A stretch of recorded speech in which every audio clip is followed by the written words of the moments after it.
حاجه شنو خاصك دير؟ اول حاجه خاصك تكون ضابط لي هاد العلامات، هادو هما الاشارات ديال التقاطع، هادو ضروريين. يعني اي ملتقى طرق راه ضروري غتكون فيك بلاكه من هادو. الاولى شنو كتقول لي؟ طريق ذات اولويه، يعني طريق كبيره في صغيره، يعني كندوز ما كنعطي الاسبقيه لا اليمين لا اليسار، كنعطي الاسبقيه في حاله وحده. الا كنت غادي ندور لليسار كنعطي داك اللي يجي من اتجاه المعاكس. بالنسبه للعلامه الثانيه العكس ديالها، طريق صغيره وكبيره، يعني اعطاء حق الاسبقيه اللي يجي من اليمين ولا اليسار.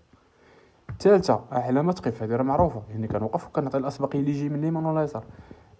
رابع وحده راه بحال هادي، غير هادي فيها علامه تكميليه. هاد العلامه التكميليه شنو زايدين فيها؟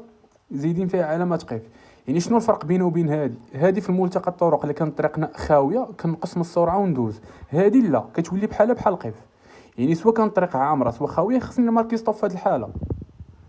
كروازمون، الاسبقيه اللي يجي من اليمين ليس لكم حق الاسبقيه في المدار. لما كنعطي الاسبقيه في هاد الحاله كنعطي الاسبقيه اللي يجي من اليسار، يعني ليس لكم حق الاسبقيه في المدار. هذه هي العلامه الاصليه ديال ليس لكم حق الاسبقيه في المدار، هنا اللي كنعطي الاسبقيه لليسار. رابع وحده بحال هذه، غير هذه تيقول لك على بعد 150 متر غادي تلقى ملتقى الطرق وغتعطي فيه الاسبقيه اليمين ولا اليسار.